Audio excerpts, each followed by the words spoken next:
5 লক্ষ টাকা বা তার কম আয় করেন, এখানে 13 জন আছেন।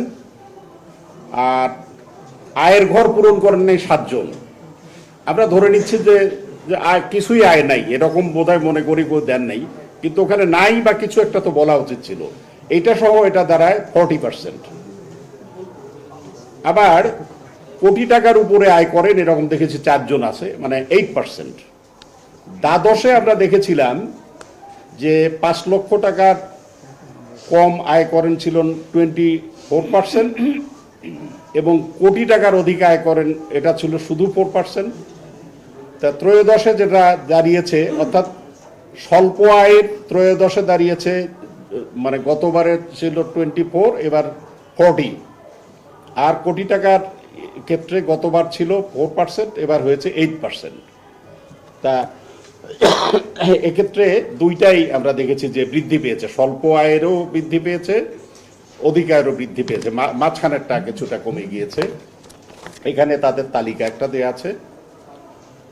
আর সম্পদের তথ্যের ক্ষেত্রে এখানে 74% আমরা দেখেছি যে কোটি টাকার অধিক তাদের সম্পদ। এখানে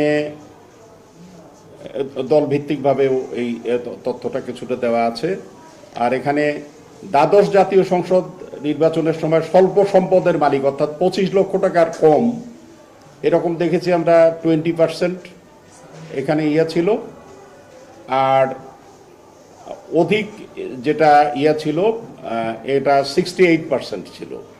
তো এই জায়গায় আমরা দেখেছি সম্পদের ক্ষেত্রে যে দ্বাদশ জাতীয় সংসদের তুলনায় ত্রয়োদশ জাতীয় সংসদের সংরক্ষিত আসনে মানে স্বল্প সম্পদের মালিক তাদের ইলেক্টেড হওয়ার হার এটা হ্রাস পেয়েছে, আর অধিক সম্পদশালী যারা তাদেরটা বৃদ্ধি পেয়েছে। ঋণের ক্ষেত্রে আমরা দেখেছি যে 10 জনের এখানে তাদের ঋণ আছে। এর আগের বার ছিল এখানে 13 জন, এবং এই 10 জনের মধ্যে ঋণ গ্রহণ করেছেন 4 জন, এরা বিএনপি রাজনীতির সাথে জড়িত।